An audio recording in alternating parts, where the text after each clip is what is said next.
Hey guys, I'm on left side and I found one problem. This rubber tire it's broken, but I think the noises come from here. Now I will put oil engine and take the rubber here.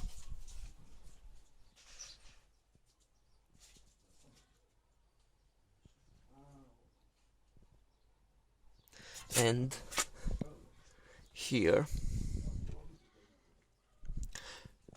to see if it solves.